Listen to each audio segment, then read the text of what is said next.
today's webinar, Design Considerations for Cluster Randomized Trials, Power and Sample Size for 2-level, 3-level, and Step Wedge Designs. Today's webinar provides you an overview of what cluster randomization is, the different types of cluster randomization that are available for you, and the implications that these design types have on the power and sample size calculations available. Before we get started, just some frequently asked questions. Firstly, is this webinar being recorded? Yes, the recording and slides will be sent to you after this webinar is complete via email. You can also find them on our website, www.statsalt.com, and you can actually find those for all of our previous webinars as well. If you have any additional questions, there's a questions option in your webinar software. It should be a question mark. Well, I'll try to answer any questions live at the end if time is available. Otherwise, all those questions will be answered via email after the webinar is complete. Feel free to get in touch at our website, www.statsalt.com. There's also an email address provided in the slide deck. So welcome to today's webinar, Design Considerations for Cluster Randomized Trials, presented by Dotmatics Enquiry. The hope here is to provide you an overview of what cluster randomization is, talk about the different types of cluster randomization, and I get into the weeds of what the implications are for our sample size and power calculations. My name is Ronan Fitzpatrick. I'm the head of statistics and research here at Enquiry. I've been at Enquiry over a decade now, and some of the very first things I worked on when I joined Enquiry was cluster randomized trials. So it's very exciting to be able to cover the more modern approaches that are available in Enquiry these days, and hopefully provide you a really useful overview of this area. So in terms of the agenda, firstly, we'll cover cluster randomization at a high level, including randomization in general. Then we'll talk about types of cluster randomization, stepped wedge, parallel, matched pair, etc. And then we'll talk about the implications for powering your cluster randomized trial. And as I said at the end, conclusion discussions as time is available. So today's webinar is brought to you by Enquiry, the complete solution for optimizing your clinical trial designs, from preclinical research to confirmatory designs. And indeed, we actually do cover phase 4 post-marketing surveillance as well. And you can see some of the options available here. If there's an option that you want to know whether it's in the software or not, please ask a question or please go to our website. And if there's something that isn't in the software that you'd like to see, that information is very highly valuable when we decide what to include in our yearly updates to Enquiry. So Enquiry is a tiered product where the base tier covers power and sample size calculation for fixed term trials, plus is for Bayesian sample size, Pro is for adaptive design, and Expert is for our simulation tools. If you want a detailed breakdown of each of the tiers, there's a URL provided at the bottom of this screen here. And just note here that this is a tiered product, so if you get Expert, you get all the lower tiers. Pro gives you plus and base as well, so just in case you're wondering about that. So let's get to today's webinar. Let's first talk about cluster randomization. But I think we can't really talk about cluster randomization unless we talk about the idea of randomization generally. So obviously there's webinars to cover this in more detail from colleagues like Brian Renane, but basically trial randomization is really important to ensure that we have valid causal inferences from our trial. So the reason we do randomization is it turns complexity. So imagine a directed acrylic graph that you'll often see in causal analysis of all the confounders and the colliders and all of that. And effectively, you kind of cut through all of that complexity by using randomization so that there's only one source that affects assignment, which is basically the random assignment that you're given by flipping a coin or using randomization list software, such as available in Enquiry, to decide who's in one group or the other. So it turns complexity into error, and that error can be explicitly accounted for by the trial design and be explicitly accounted for by the statistical model. So for example, if you're doing a simple ANOVA, you imagine your components of variation, there's some leftover variation, the MSE, that can't be accounted for by the treatment effect, but that is a bounded error because it's coming from the random, due to the randomization through the trial design structure. And therefore we know exactly the ratio between it, the treatment effect, treatment SE, and the unexplained SE, and that gives our F statistic and our p-values and such like that.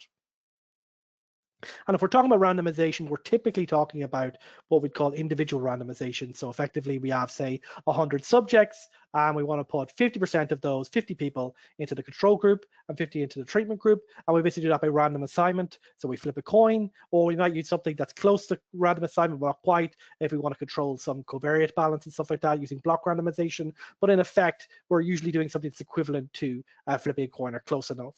And so that's the most common assumed one, especially if we're talking about trials for biopharmaceuticals or biotechnology. If we're trying to get something approved in the marketplace, we're usually going to be using a fully randomized or individually randomized trial. But there is also other types of randomization, and the most common other types of randomization is what's called cluster randomization. So in an individually randomized trial, we're randomizing all the subjects. So it doesn't matter where you're from or your age or whatever, you're going to get randomly assigned to one group or another based on the flip of the coin. In a cluster randomized trial, we're still going to be doing a randomization procedure, but it's going to be at the level of a cluster rather than an individual. So a cluster in this scenario would be something like a hospital, or it might be a school. So imagine you have 10 hospitals. In this case, 5 will go to control, 5 will go to treatment, and then for each hospital, you flip a coin, and then that one goes to control. All the subjects who are eligible from the hospital are now going to go into the control treatment assignment. We flip another coin, the next hospital goes into the treatment group. Now all the subjects in that hospital are going to be assigned into the treatment group. And so you can see that, you know, there's obviously a less amount of randomization than individual randomization, because everyone within the same hospital is getting the exact same treatment. And effectively, we'll talk a lot about this during this webinar. That type of less randomized effect then needs to be accounted for in our analysis model, in our sample size calculations, etc. So why would we do cluster randomization? Well, it's often for practical reasons, whether that be financial cost due to individual randomization having to do different things within the same hospital. It might be easier to get a hospital to agree, okay, you're either going to do one thing or the other thing, but everyone will be doing the exact same thing across all the wards or across all of the clinics across that particular hospital. It might be due to certain treatments not being able to be individually randomized. So for example, if you're doing some kind of new hand washing regime in a hospital, or you're doing some kind of school-based intervention, it may not be possible to basically individually randomize. So for example, if a teacher's going to be doing a new teaching protocol, all the students in the class are going to get the same protocol, and so cluster randomization is an intrinsic part of that scheme. But there might be other advantages or disadvantages that we may come into it as well. But we'll talk about a lot of those in detail later on. But basically in this webinar, we want to focus on what cluster randomization is, why it's used, the different types of cluster randomization, and then the effect that has on sample size determination. So as I said, cluster randomization, we're here talking about randomization that's at the level of a cluster, such as a hospital, a school, a classroom, a ward, etc., rather than individuals. So rather than every single person having in a one-to-one allocation a 50% chance of being in treatment control, they're basically going to be within a hospital, and that hospital or ward has a 50% chance of being, but everyone in that hospital or ward is going to be on the same treatment assignment.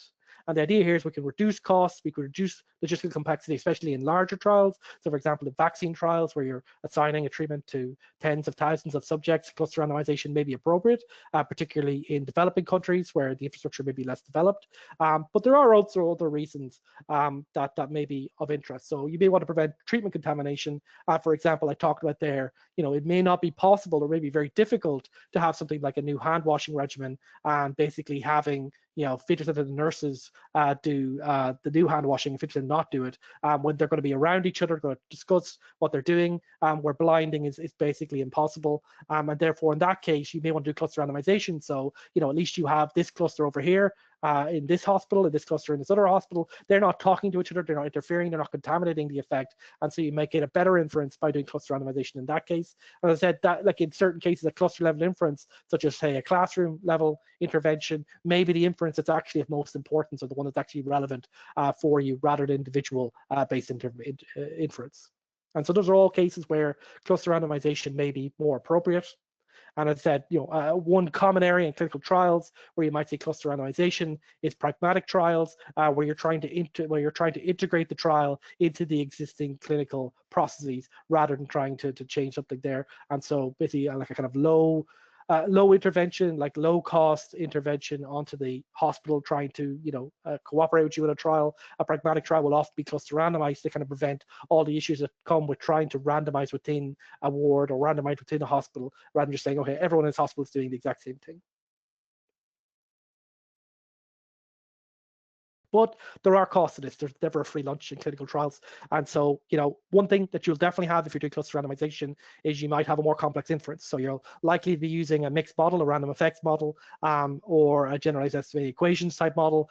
So something which needs to account for the cluster effect. Because basically one thing that we're going to see again and again is that because subjects within a cluster are more likely to be self-similar down to the wider eligible population, that needs to be accounted for within your model. Otherwise, you know, you basically pretending that you have full randomization and all the efficiency that comes to that in terms of the inference. So that needs to be accounted for explicitly within the design and within the model. And that'll be something, say, a random effect for cluster or individual within your model.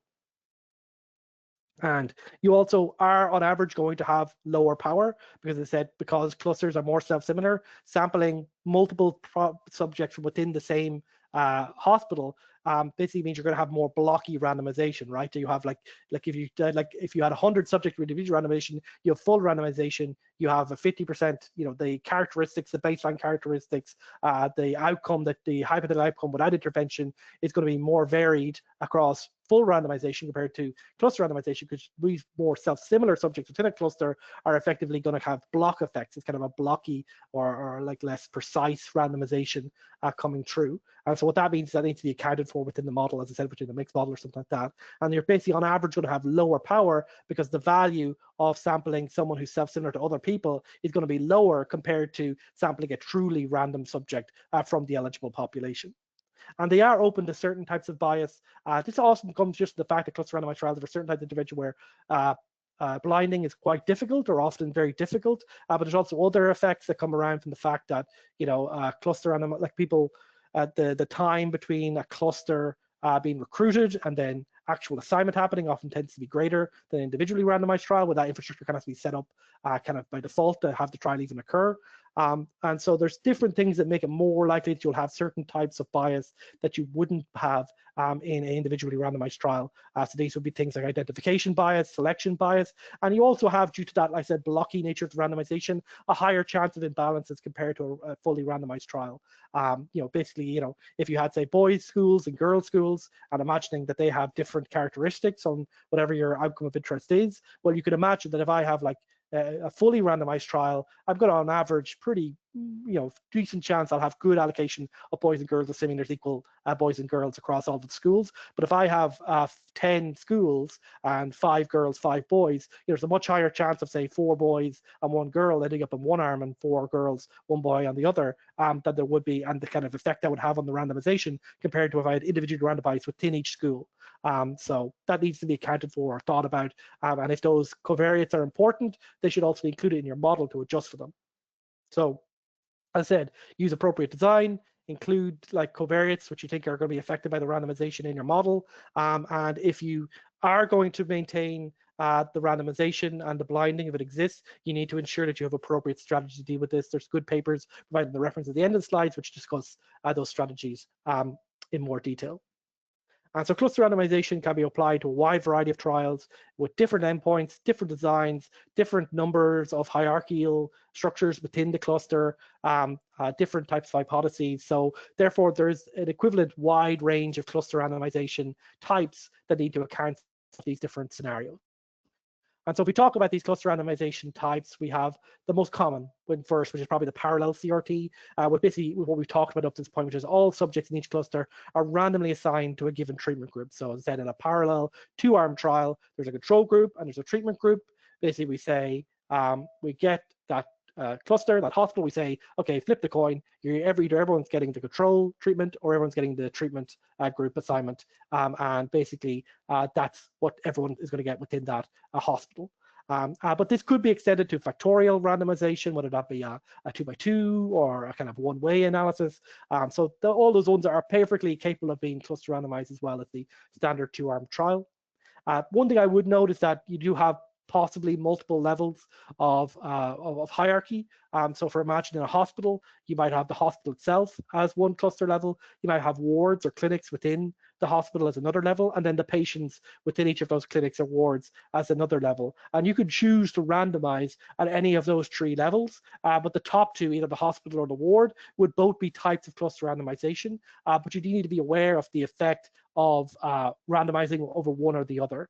And the rule of thumb I would have in general for most rules of like the sample size calculations or the inferences or the modeling is that the inferences should follow the randomization. Like the block structure is really important, and the block structure, wherever the randomization is, that's where you're looking for the key intervention analysis in your model effectively.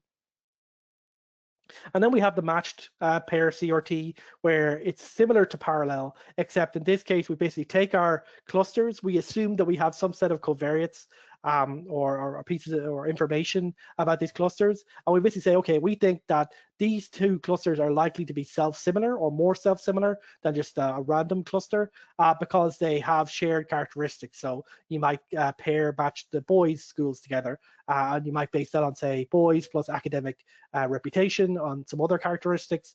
And then you could just have, you then have turn, say, your 10 schools into 5 matched pairs. And then the difference between each of those matched pairs is what you'll end up using in your analysis model. The idea there is that that can help hopefully create a more efficient inference compared to the parallel trial. And that's basically the same reason that using matching in general for individually randomized trials, where you'd use a pair t-test instead of a fully randomized two simple t-test, that hopefully gives you more power compared to the parallel trial. These were quite popular when CRTs were being developed initially due to that increased power. I think they've fallen a little bit out of favor in recent times due to the emergence of stepped wedge and crossover CRT to a certain extent, but also just to the strong enough assumption required to make match pair worth it. You need correlation quite strong, about roughly greater than 30%, greater than 0.3 to really make it worth it, in the opinion of the author of simulation studies provided in the references. So if you have strong covariates, if you're comfortable with that, then match pair is certainly an option. And you also have stratified cluster randomization, which I have made a separate section here, but which can be considered a midpoint between a parallel CRT and a matched pair CRT. If you don't want to go full hog, having every pair just being one of 1-to-1. But as I said, you need those strong progressive covariates to really be justifying doing a matched pair CRT versus parallel CRT. And then we get into the other ones, which is kind of step wedge CRT and crossover CRT. So these are cases where we're not just randomizing, getting the follow-up, and then analyzing based on that. In this case, we're actually going to analyze subjects within each cluster multiple times. So we're going to have multiple endpoints. We're doing some kind of repeated measures type analysis. And so the step wedge CRT is really popular, loads of literature about it. It has its detractors, of course, as well, but it's very popular for a variety of reasons in terms of the advantages it has from the patient perspective, in terms of logistic advantages. But the most common type of step wedge CRT, the easiest to explain, is basically one where all clusters basically start on the control arm, and then after a certain period of time or step, one of the clusters is randomly assigned to the treatment group.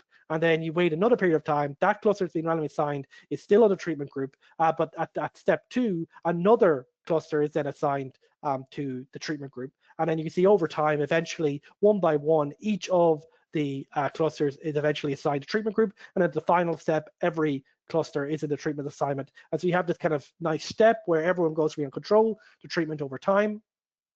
And this has some useful inferential value. Like, note that complete step wedge I've discussed there is only one version. You could have multiple clusters switching at the same time. You could have it happening in an uneven pattern if you wanted to. And so you have variants like batch, staircase, run-in. These are all different types of step wedge, but they're all on the same principle that everyone starts control and eventually everyone's in treatment. The pattern in between is kind of different, but complete, where you're doing it one at a time or in kind of a regular step at a time, is kind of the classic step wedge design.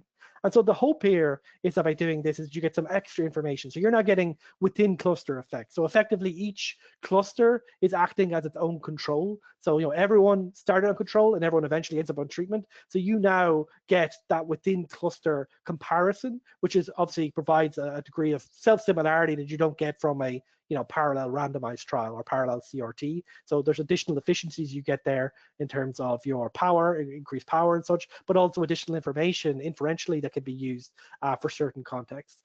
You have this ability to stagger rollout within the actual design itself. So for example, this is very common within trials in developing countries, for example, vaccine trials, where it may not be possible logistically or financially to just go to a parallel trial that's randomly assigned 50% to treatment, 50% to control right there and then. It might make sense to start with the first hospital, roll out the treatment there, make sure that's all bedded in and that they're ready to roll that on to the end of the trial, move on to the next hospital, hospital B. Let's do this one after building up the reservoir of vaccines or the resources or logistics or clinicians or whatever. Do that hospital after a certain period of time, do hospital C and D, etc. And so that might fit more neatly within the actual structure of what's possible within your trial, especially as I said, these more logistically constrained scenarios. And one thing I would say that's an advantage for step wedge and crossover CRT, to be honest, is this idea that everyone gets the treatment eventually. So one thing that patients have for various reasons is that randomization is often not popular in the sense that you're not going to get the treatment if you're randomly assigned in a parallel CRT to the control group. But in step wedge CRT, you have a scenario where every patient will know that they're going to get the treatment eventually. Like they might not be the first to get it, but they will eventually get it by the end of the trial, and that can be popular with certain patients or certain subjects. And so it might be something from a patient-centric point of view that you may want to consider as a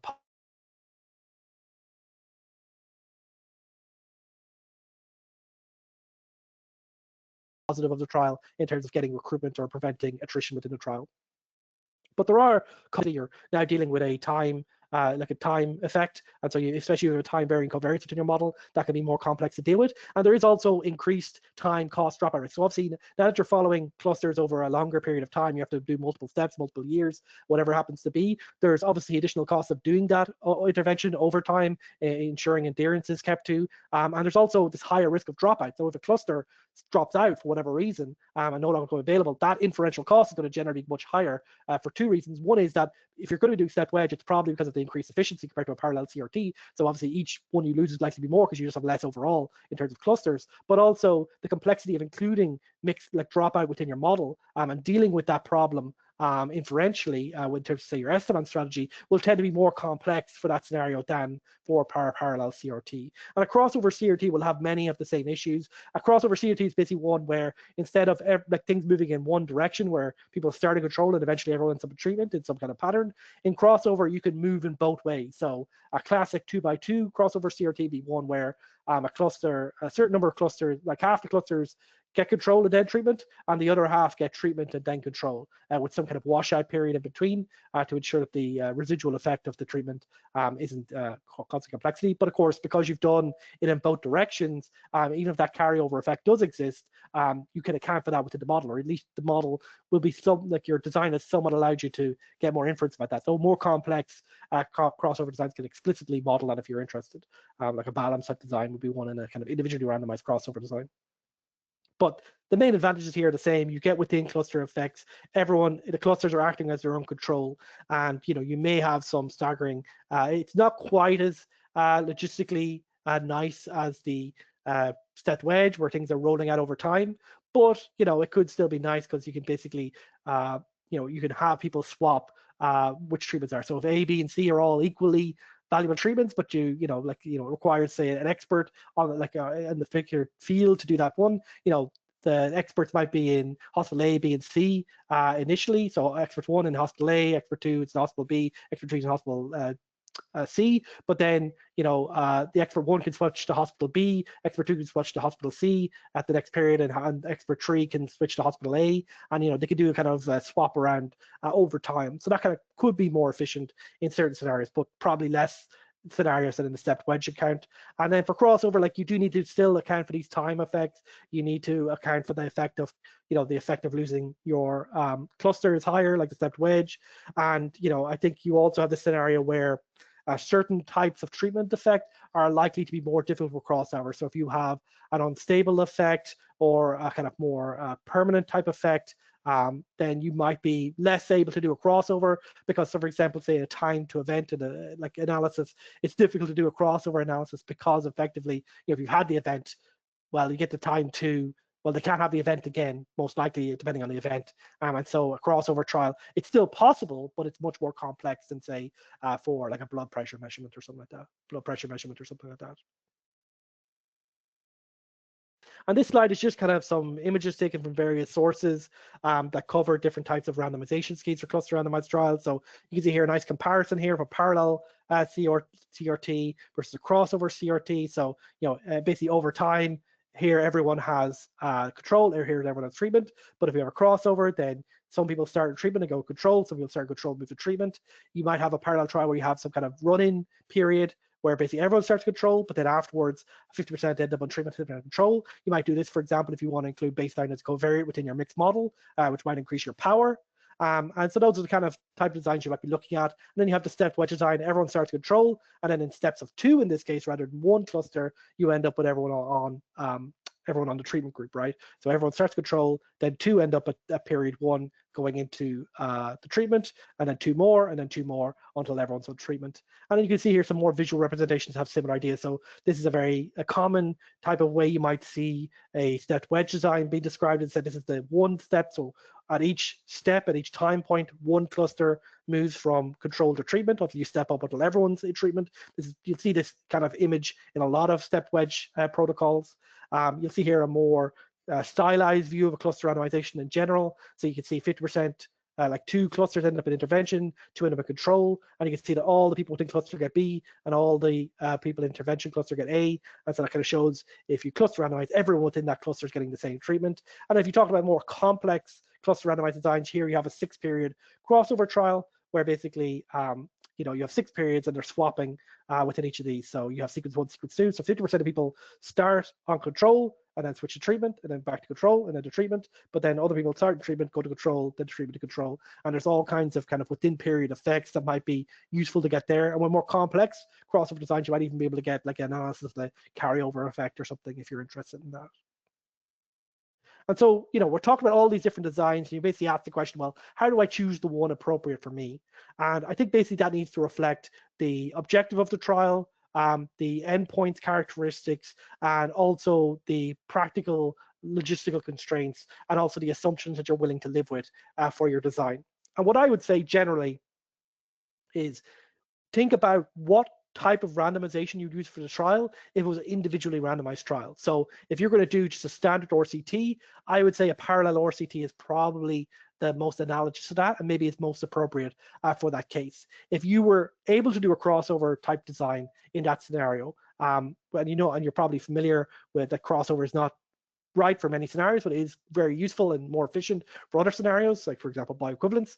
And you might have a situation, well, if a crossover design is appropriate for individually randomized level, then a stepped wedge or crossover design might make sense for that. And then matched pair is similar. If you're willing to use matching, if you're using like propensity score matching or something like that in an individual randomized trial, something similar for a matched pair CRT might be appropriate. So that would be my biggest rule of thumb. So I said parallel CRT, it's probably the easiest to run. It's easy in terms of logistics. Basically, you just tell a hospital, everyone in the hospital who's eligible get treatment A, and then everyone in the next hospital, so look, you get treatment B, and then randomize each time. But everyone in the hospital knows exactly what to do. They're going to have the exact same treatment. It's not going to change over time. And you do so if you have a simple follow-up, so like a blood pressure measurement, or an outcome, like a proportion outcome, then that might make the most sense. And if you have strong covariates, you can consider maybe stratification or matched pair type analysis if you are really worried about the efficiency of your trial. If you don't really have a large number of clusters and you really want to maximize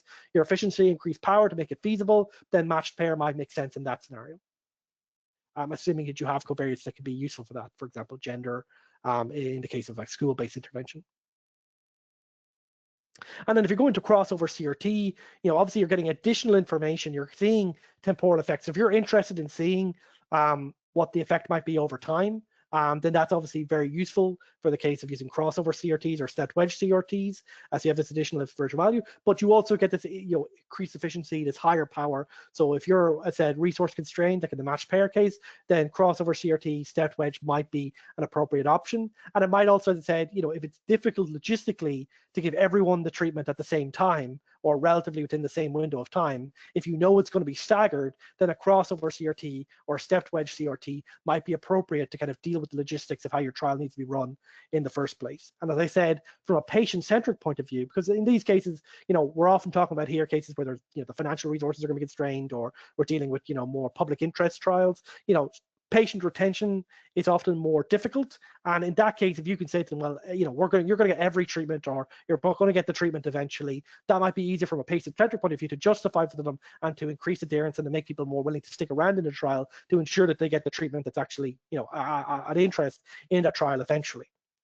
Note that both crossover CRT and stepped wedge have these kind of unique issues in terms of, there's different design choices. So there's like cross-sectional, or there's cohort sampling.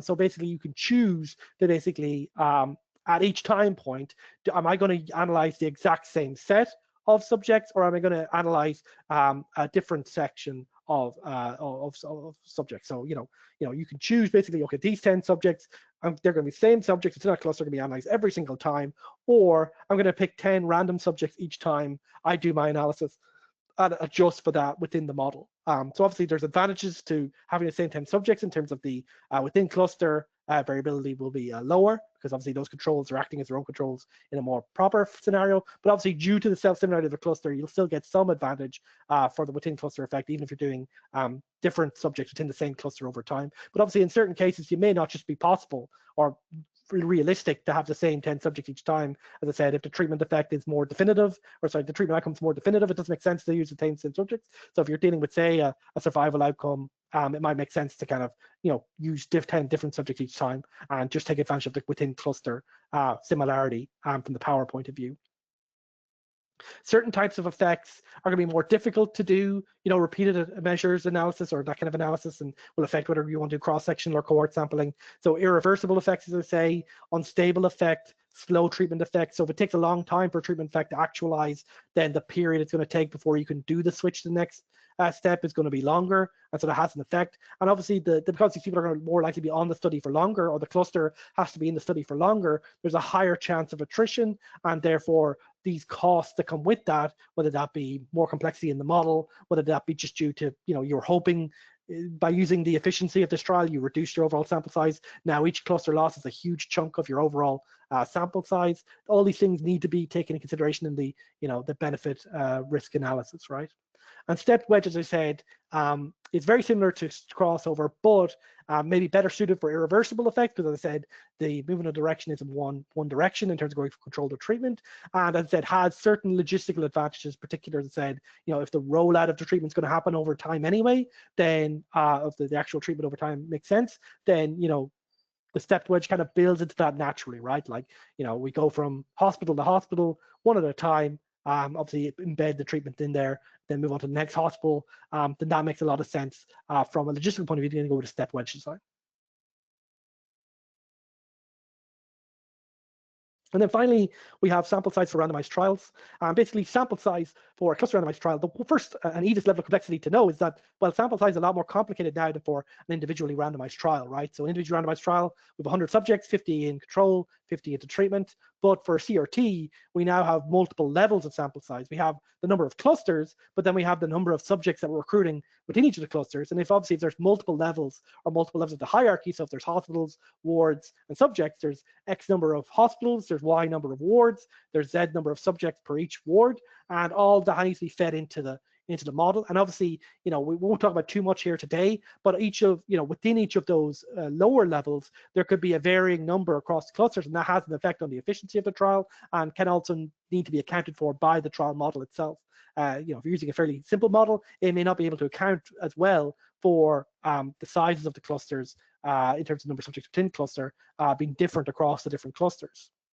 And so you have these multiple levels, you need to account for that ideally. And then obviously, I think the big thing I would take away is that the sample size calculation, once you're doing it, should ideally follow the level of randomization. So inference should follow it, and sample size should follow it. And the reason you should do this is especially easy to explain if you're talking about the lower levels of randomization. So imagine a 2-level cluster randomized trial, you're randomized by hospital and you have patients within them.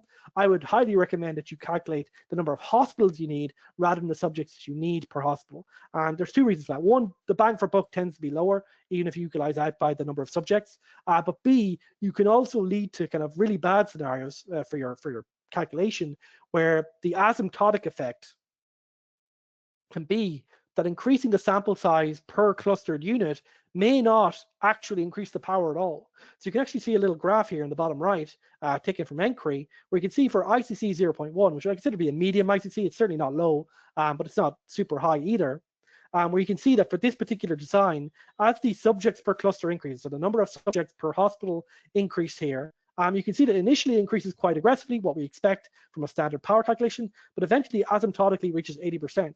So if you were powering this trial for 90%, what you'd actually find is that you could increase the sample size per cluster to infinity in theory. Obviously, in practice, that's not unrealistic, but even if you could infinitely increase the number of subjects per cluster, the power calculation would say the power is never going to reach 90%.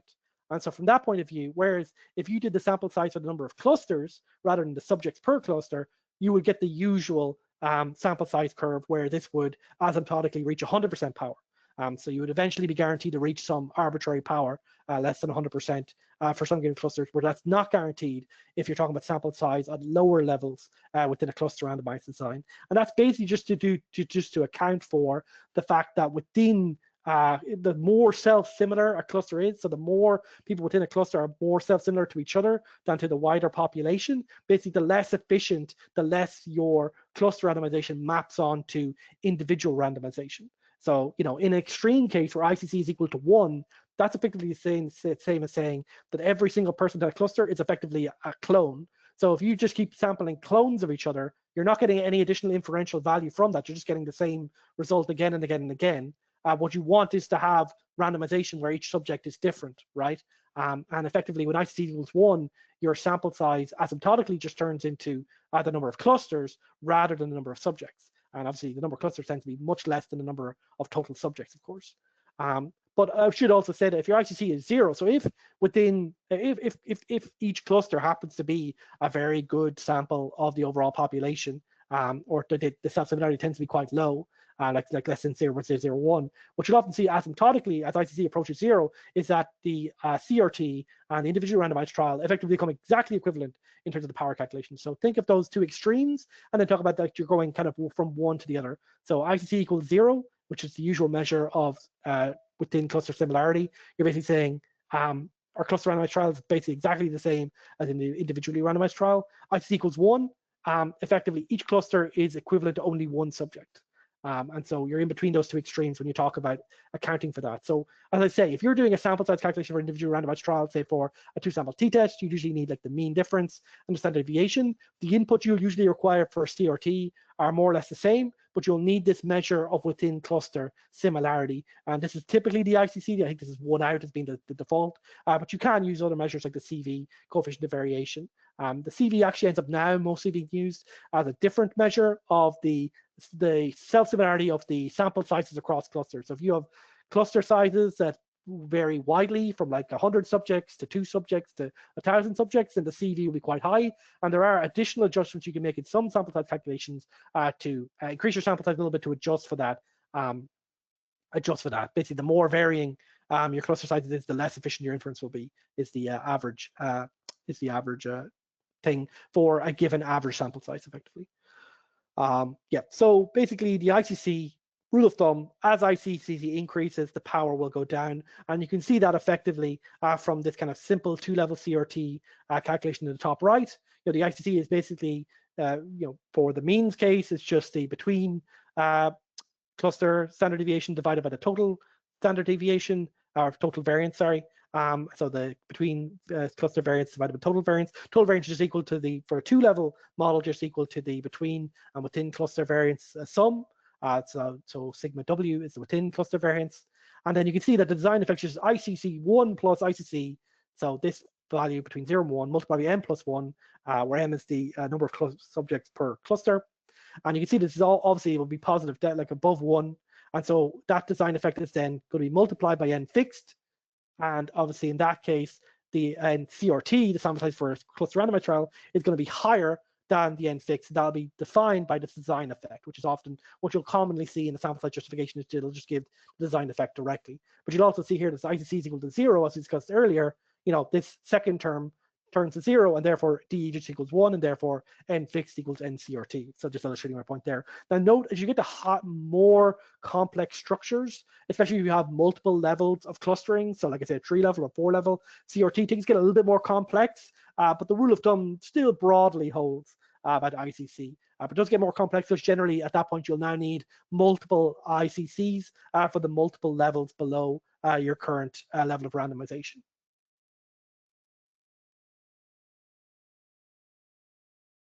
And as I said, if you're going to step wedge and stuff like that, you'll also need to, deal with the pattern. So, if you're using the simple pattern, that'll give you a certain power. But if you're using a certain more complex pattern, so let's say going 3 and then 1 and then 2, or something like that, or less time periods or whatever, that will have an effect on the power as well. So you do need to account for that within your sample size calculation. Okay.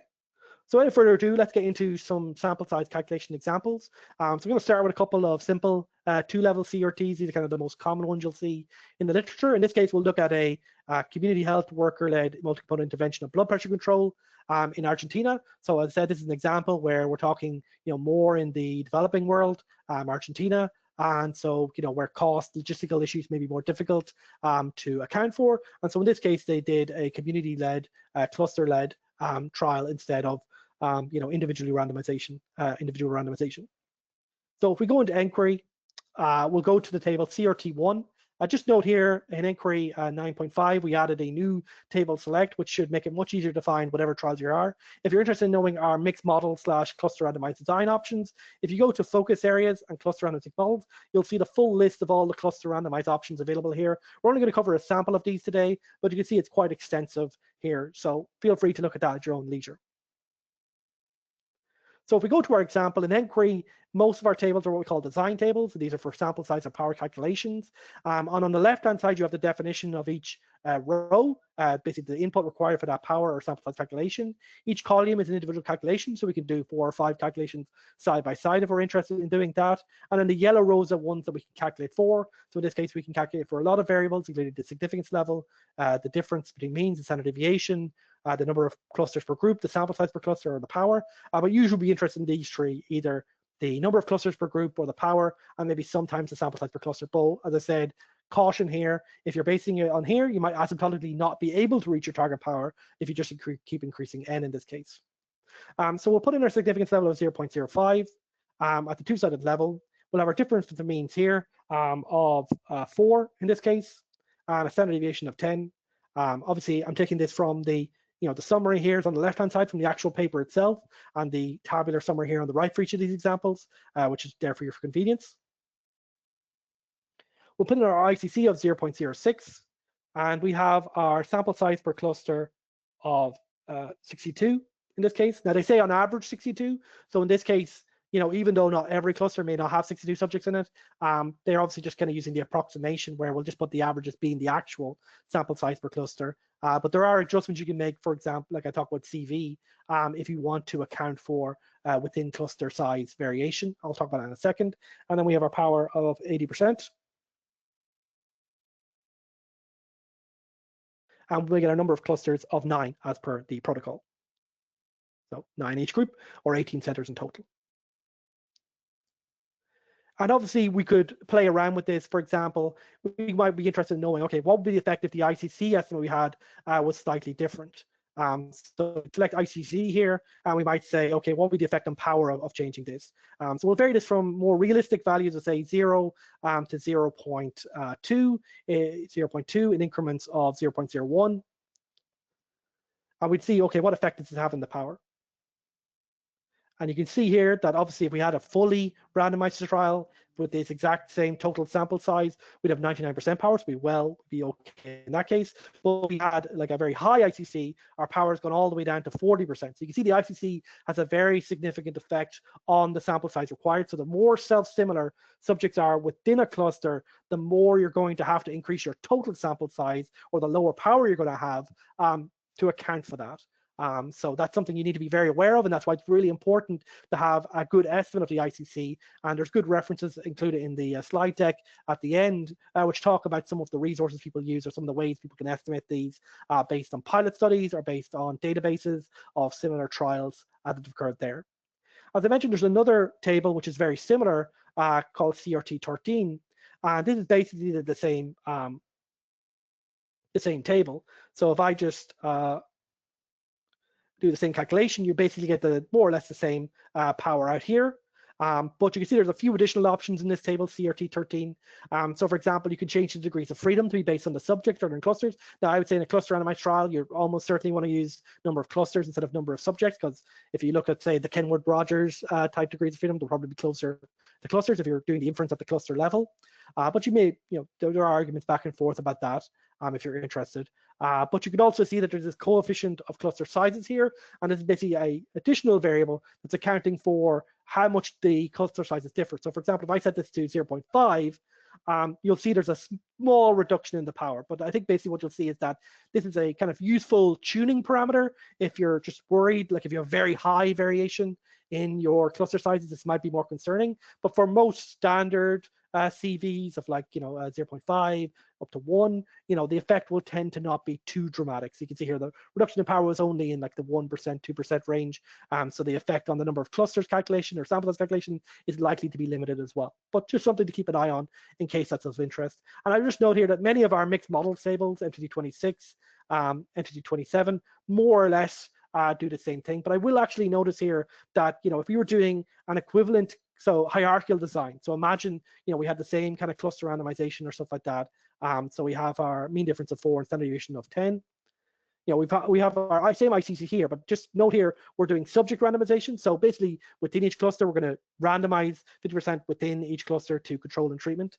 Then if we put the same ICC in 0.6, we have our number of clusters here, and I know this is the total number of clusters, so we need to put in 18. And then we have our subject for clusters, which obviously we can take as being 62 still. You'll see that the power here is 99%. And what you'll actually find here is that the ICC, as it increases, will increase your power. And that's basically because if you're doing subject randomization and you have ICC, if you're including cluster as covariate effectively within your model, you don't have the disadvantage or inefficiency of cluster randomization. But basically what that happens in that case is the cluster becomes a covariate within your kind of, say, linear regression model. And what you can find easily is that covariates will tend to increase your power in linear model. But that's basically only in the case where you're randomizing within each of the clusters. So just note that if you have clusters, but you're randomizing with each of them, there's actually an argument that you should make sure to include cluster as a covariate within your model, because that could actually increase your power compared to just doing a standard 2-sample t-test analysis. And so that's something just to keep an eye on there. And so I can illustrate that. I'll just increase the variance here until I get a power that's more relevant. And if I was to do the same chart that I did there previously with ICC and power, so let's say 0 to 0.2 again here, and increments to 0.01, what you'll see is actually now power is increasing linearly as a component of ICC. So just something to keep an eye on. ICC bad, increase ICC bad if you're doing cluster randomization, but just note that like ICC is basically can be shown to be the same as R squared. So ICC higher for subject randomization. So if you have clusters that are randomized within each of them, include cluster or like site as a component within your model. It will increase your power. It's generally something you need, and you can see the FDA's guidance on covariates and stuff like that to show that it's generally seen as a positive to include covariates in the model if you have them, if you believe them to be useful, which I would say site generally tends to be somewhat useful as a covariate in terms of its prognostic power. We'll then move to a second one, kind of very different context here, where they were doing a vaccine trial, once again in a developing country, in this case, Pakistan. And you can see here, way bigger sample size. In this case, we're talking about Poisson rates rather than continuous endpoints, but the same concepts are pretty much there, except that you'll often find that the kind of main paper, most endpoints, I would say at this point, ICC has won out, but the counter endpoint, the original paper here by Hayes and Moulton from 1999, is still, I would say, the most commonly cited for rates, or for incidence rates. So you'll often find for vaccine trials that they might use the CV instead of the ICC, and you can actually transfer between these two. There's formulas to do that, but just be aware of that small subtlety in terms of how you account for the within cluster similarity. So now this is the CV for the measurements within that trial, not for the cluster sizes. So just don't confuse those two CVs. It's the same statistic, but for different variation. So one's in, here's the measurements, which the ICC also does. I was talking about this previously. The CV for the cluster sizes, like the cluster sizes themselves, taking the mean cluster sizes and the variance of cluster sizes, and taking the standard deviation cluster sizes and taking the ratio of those two. So the CV is just standard deviation divided by mean. And so this example, there's not too much more exciting to talk about this. It's basically exactly the same as doing, a 2-arm Poisson analysis. So 0.05, we have 0.0, and then in the treatment incidence rate, we have 0.00112. You'll note here that I've done some additional calculations within the table here to kind of get from here to here. And just note here that they do say 2 years of follow-up in the paper itself. So let's say during 2 years, but because we're basically doing 2.8 per thousand, if you're standardizing on basically the trial length, the t time variable here becomes t. Now we could do a conversion here to have this and then set t to 2, but because they've basically given the rate over 2 years, in most Poisson count-based analyses, if they give the rate like basically x per 1,000 over the study length, t will be set to 1 even if they mention t has been explicitly 2 years here. Just a small subtlety to keep an eye on. And obviously I said here like the vaccine efficacy is 0.6 or vaccine protection of 0.6. Just note that vaccine efficacy is equal to 1 minus the risk ratio, or like the rate ratio. And so if you just take the control rate of 0.028 and multiply by 1 minus 0.06, you get 0.00112.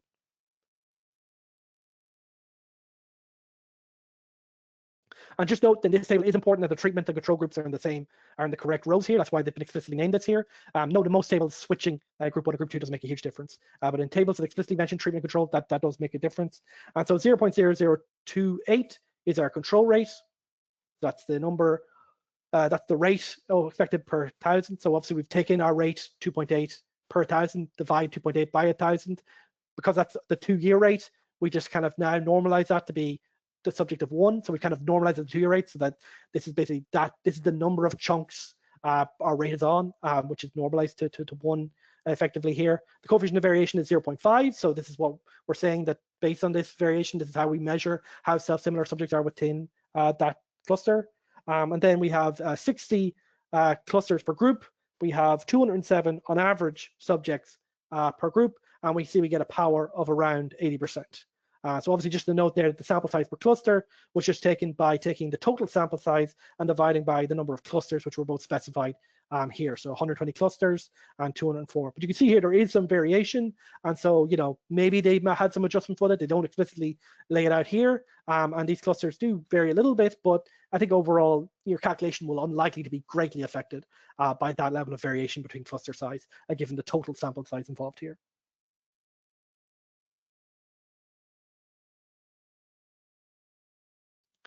We'll now move on to a more complex example. So now we have a tree-level CRT. So we're going to be moving within multiple levels. So we have school, and then class, and then subject, effectively. And you can see here that means we now need some additional information. So you'll see here just that you have now 2 ICCs, not just one ICC, but we have the ICC for the level 1 subjects, so basically the students, and an ICC for the classes. So how similar are classes within a school to each other, and then how similar are students within a class to each other. And you can see here that they think that there's a fair degree of self-similarity within the level 1 unit. So within a class, we think students are pretty similar, and that could be due to the way treatment effects have to be self-similar within a class, or to classes just happen to be more self-similar within them. But that classes within an entire school tend to be somewhat independent of each other. And that might be they have more different, they might be done by academic level, they might be done by gender, that could be all very probably more academic level, all type of things that mean that for the same class level or their different grades, they're just going to be not that self-similar to each other, the classes compared to each other, than students within an individual class. And you can see here that for a mean difference and a standard deviation of 12.64, we're expecting 80% power given this overall samples of 280, where we have 14 subjects per class, 2 classes per school, and then we're going to have 10 schools per overall, basically, per arm. One small note here, it's related to the point I made about the level 1 subject randomization, but they did give here a baseline adjusted standard deviation. If you get into the theory of ANCOVA models, you can see that effectively the standard deviation, if you adjust for baseline, so it's basically including baseline as covariate in their model, greatly increases the efficiency by basically massively bringing down your standard deviation. So you can see a raw standard deviation here of 29 with the sample size will be significantly higher than the standard deviation we have here for an individual randomized trial. And basically all we've done here is we take the adjusted standard deviation, which is basically this is variance time 1 minus or squared. So we've squared 29 and we've squared 0.9. Obviously that becomes 0.81 here, for example. And if we take that part within the brackets, that's the adjusted variance, and we take the square root of that variance of 159.79 to get our adjusted standard deviation 12.64, which is less than half of our original standard deviation. So that's kind of related to the point we just made earlier. It's not the main point of today's webinar, which is about cluster randomization. We're not getting that efficiency gain, but just know that that's where we're getting from this description to this standard deviation. And as I said here, we're looking for basically characteristics 80% power based on this design.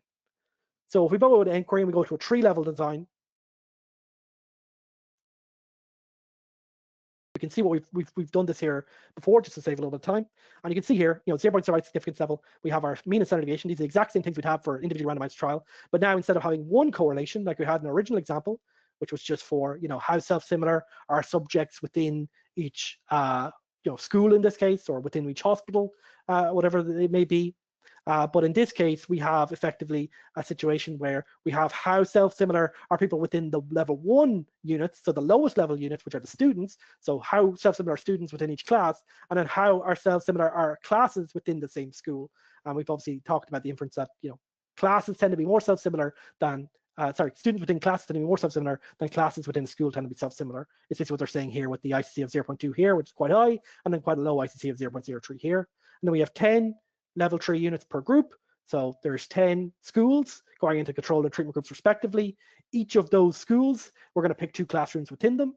And then within each of those classrooms, we're going to pick 14 subjects. And that gives us 80% power as we got from the protocol there. But things are more complicated here. So if I set these naively to 0.2 each, we're basically going to have the same situation because we're at the highest level of randomization. We're randomizing type schools. On average, what you'll see is that increasing these correlations will tend to both of them decrease power. But you do get some more complicated interactions between these over time in certain cases. Note that the help cards here provided the definition of where these come from. But on average, I would say the same rule with ICC, the higher ICC is for lower levels, assuming you're at a higher level of randomization, the decrease in the power on average. But things will get more complicated. For example, if you were in, if you did level 2 randomization in tree-level design, you still have the level 2 correlation, but its relationship with the power will now be more likely like for the subject randomization, but it gets more complex as you deal with all these different components of variation, basically, as you get into more hierarchical. And obviously, inquiry only supports up to 3 levels right now, but in theory you could have 4, 5, 6 levels and they all work on the same principle. But obviously the more levels you have, the more of these ICCs you basically have to create for each of the levels below whatever your level of randomization, below or at the level of randomization that you're at. So if you're in a mid-level randomization, you tend to also need to keep your correlation there.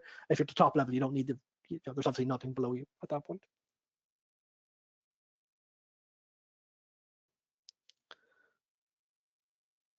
And then we have a simple matched pair example. I'm not going to spend too much time on this. It's fairly simple. Note here that we've obviously moved to a different type of endpoint again.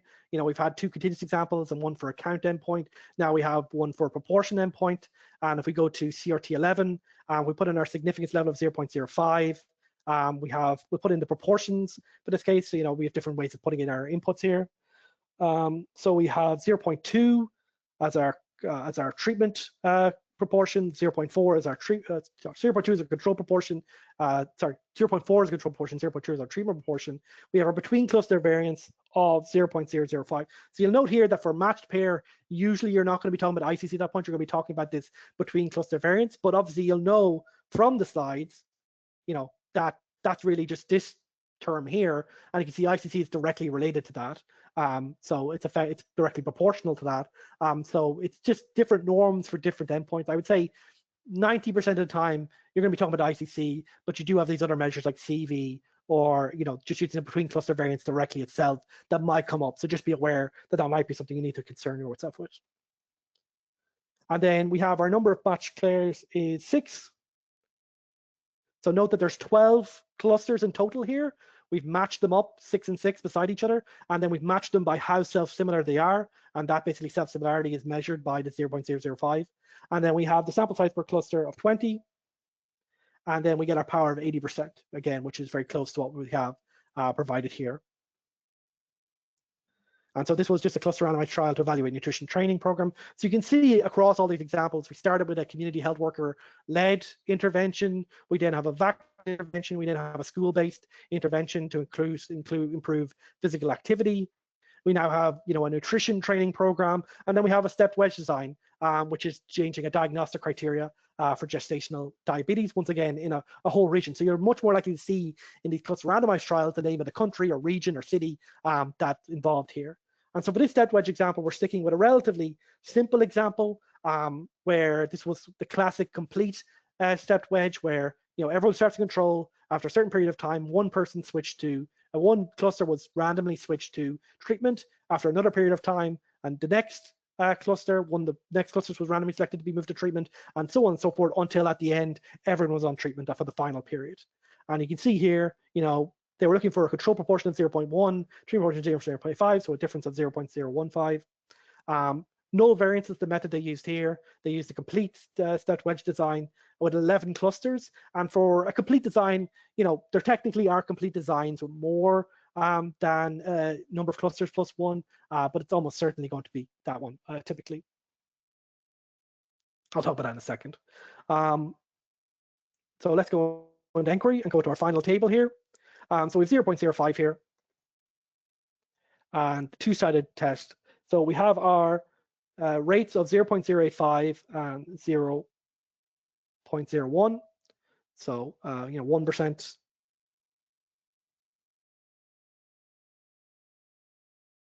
Sorry, this should be 0.1.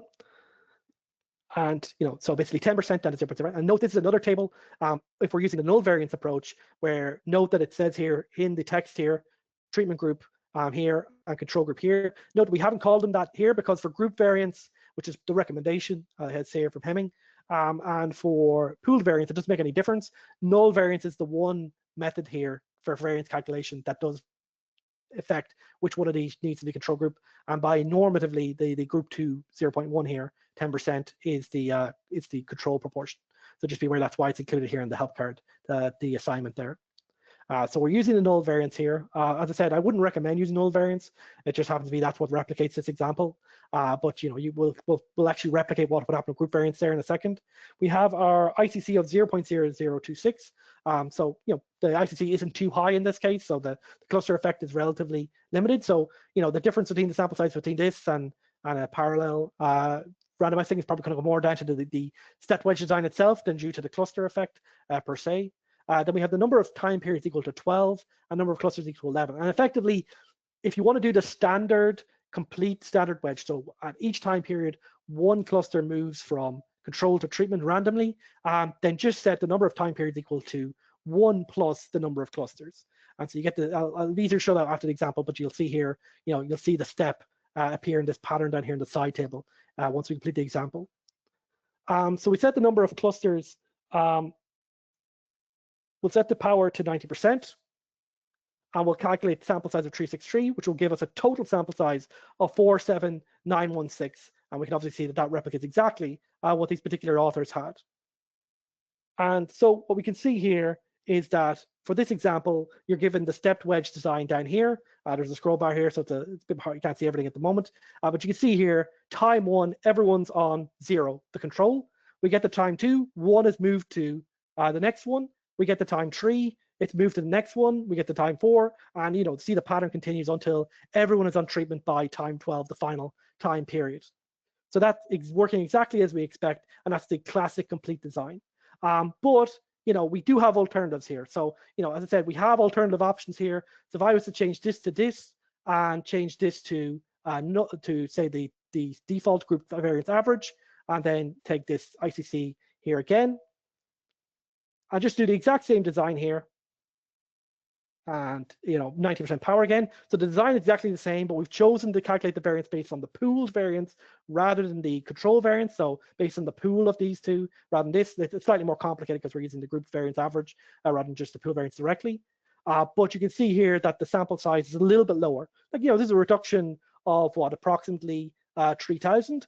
So that's not trivial, 2 to 3,000. So that's not trivial by any extent, though we obviously have a very high number of measurements here. No, this is like the total sample. This is really the total number of measurements. This is really the n per cluster per time period here, rather than total number of subjects really. But that is non-trivial. That's like 2,000 less measurements is not a trivial amount of measurements. But I will note also here that there are, in inquiry, if you have a complete design, These other options, sequential, balance, unbalanced, they actually don't, they're only for the case where you have an unbalanced design. So if the time periods is not a multiple of the number of clusters minus 1. So for example, if I was to change this to say 13, you'll get an error saying that for a complete design, k divided by t minus 1 must be an integer value. So if you get into these scenarios here, you need to switch to these other types of designs, which are, for example, sequential. And these are basically just different ways of doing the pattern that kind of are close enough to the complete design, but basically complete design is not possible. It's impossible to have a truly complete design where you're like have the exact same number of clusters switching at each step. And it basically just different allocations there. And these three different options, sequential, balanced, and unbalanced, are just different ways of doing it. There's more detail here in the design pattern help card. But also note that there is a fully powerful option called custom, where if you wanted to specify the treatment pattern over time to any pattern, if you wanted to put like 1, 1, 1, and then 0, 0, 0, 0, and then you had like, the exact same for a period. And you can have, there's also an option to do dropout here if you want, using a different marker, and then something like this. So if you want to do some pattern like this, obviously I've shown only a small snippet here, that is possible within Encri as well, and you get the effect on power of doing that different type of pattern as well. So lots of complexity and additional options for a stepped wedge design compared to our classic parallel CRT we discussed earlier. Okay, so I think we've run out of time, so I'm not going to have time to do questions, but do send your questions in. We get a record of those, and I'll send an email reply to those questions afterwards. The choice of randomization scheme is a vital part of trial design with implications for the design, analysis, and power of your trial.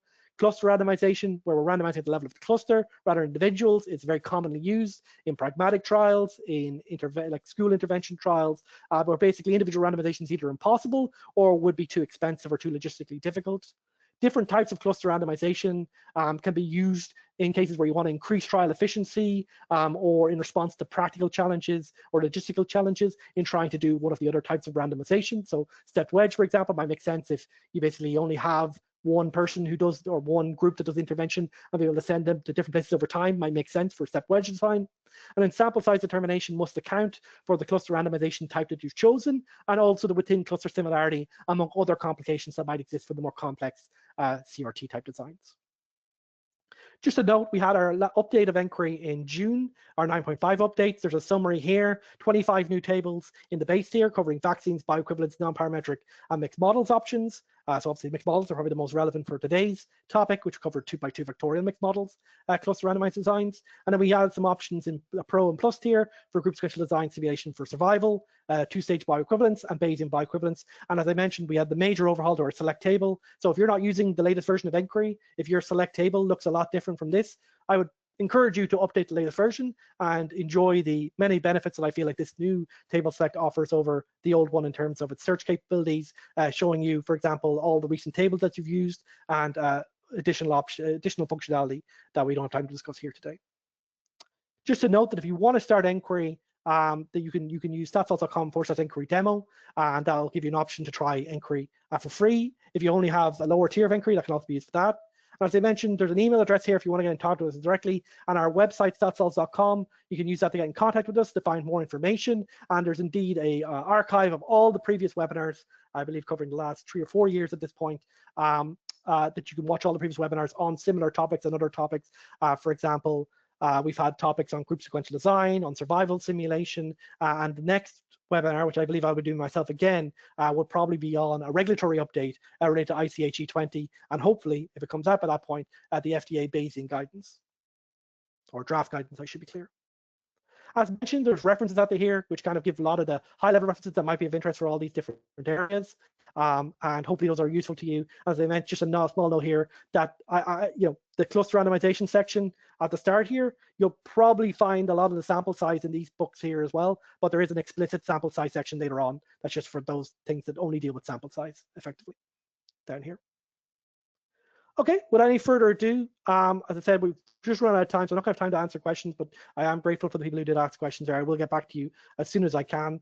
So I want to thank you so much for attending today's webinar. Make sure that you're subscribed to our webinar list so that you'll get updates on when our next webinar is. As I said, I'm hoping it's going to be on ICH E20 and Bayesian and the draft Bayesian guidance. So if you're looking forward to that, make sure you're subscribed. But once again, just thank you so much for taking time to do this webinar. I hope there was some useful information here on cluster randomization, on sample size again, and I look forward to talking to you next time. So have a great day and talk to you soon.